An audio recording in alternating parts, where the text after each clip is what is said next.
নমস্কার বন্ধুরা, আজকে আপনাদের সঙ্গে ময়দা এবং চিনি দিয়ে খুবই মুচমুচে রসালো একটি পিঠার রেসিপি শেয়ার করব।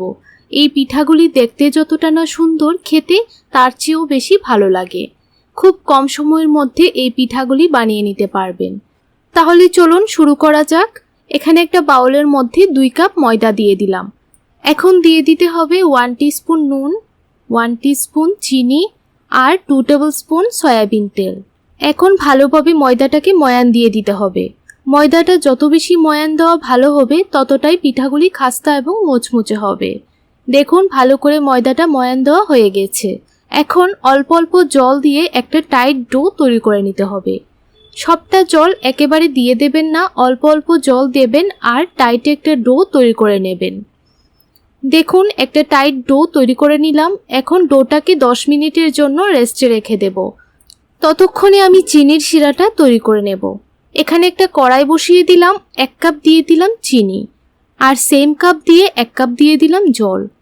এখন ভালো করে চিনির শিরাটাকে 3 থেকে 4 মিনিট জাল করে নিতে হবে। আর 1 টুকরো লেবুর রস আমি দিয়ে দিলাম। তাহলে কিন্তু চিনির শিরাটা তৈরি হয়ে যাবার পর আর জমাট বেঁধে যাবে না। দেখুন, শিরাটা সম্পূর্ণ তৈরি হয়ে গেছে। এখন একটা সাইড করে রেখে দেব। 10 মিনিট পর ফিরে আসলাম। ডোটাকে আরও কিছুক্ষণ সময় মথে নিতে হবে। ভালো করে ডোটাকে 2 মিনিটের মতো সময় নিয়ে মথে নিয়েছি। এখন একটা চাকু দিয়ে ছোট ছোট লেচি কেটে নেব।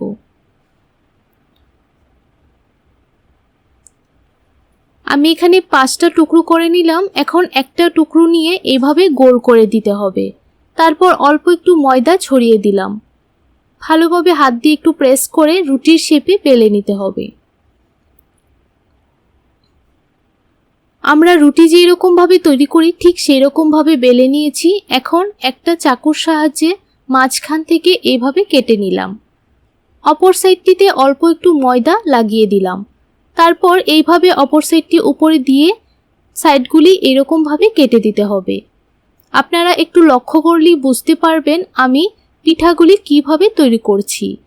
এখন একটা টুকরো নিয়ে চাকু দিয়ে বা পিৎজা কাটার দিয়ে এইভাবে কেটে দিতে হবে। একটু ধৈর্য সহকারে দেখলেই আপনারা বুঝতে পারবেন কিভাবে পিঠাগুলি তৈরি করছি। এখন অল্প একটু জল লাগিয়ে দিলাম। অপর সাইডটি এনে ভালোভাবে ফোল্ড করে সিল করে নিলাম। আবারও অপর সাইডটি ফোল্ড করে এইভাবে সিল করে দিতে হবে। তারপর এইরকম ভাবে নিচের সাইডটাও সিল করে দিলাম। এখন অপর সাইডটি ঠিক এইরকম ভাবে ফোল্ড করে ভালোভাবে সিল করে লাগিয়ে নিতে হবে। আবারও নিচের সাইডটা এইরকম ভাবে ফোল্ড করে ভালোভাবে সিল করে দিলাম। বন্ধুরা, আপনারা একটু লক্ষ্য করলেই বুঝতে পারবেন যে কিভাবে আমি পিঠাগুলি তৈরি করেছি। দেখুন, এইভাবে দিয়ে একটা পিঠা কিন্তু তৈরি হয়ে গেল। খুব সুন্দর কিন্তু একটা ডিজাইন তৈরি হয়ে গেল। আপনারা দেখেই বুঝতে পেরেছেন কিভাবে আমি ডিজাইনটা তৈরি করেছি। এখন চুলার মধ্যে একটা কড়াই বসিয়ে পরিমাণ মতো তেল ভালোভাবে গরম করে নিয়েছি। এক এক করে পিঠাগুলি দিয়ে দিলাম।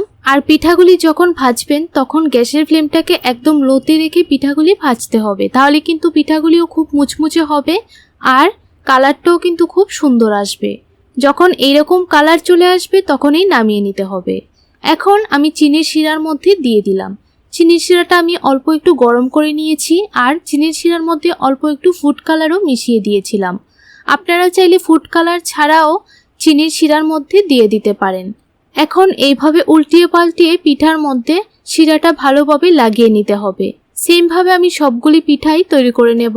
দেখুন, সবগুলি পিঠা তৈরি করে নিয়েছি। এখন একটা প্লেটের মধ্যে সার্ভ করে নিলাম। রেসিপিটি কেমন লাগলো অবশ্যই কমেন্ট করে জানাবেন। ভালো লাগলে চ্যানেলটিকে সাবস্ক্রাইব করে আমার পাশে থাকবেন। তাহলে আজকের জন্য এতটুকুই। দেখা হচ্ছে নতুন আরেকটি রেসিপিতে।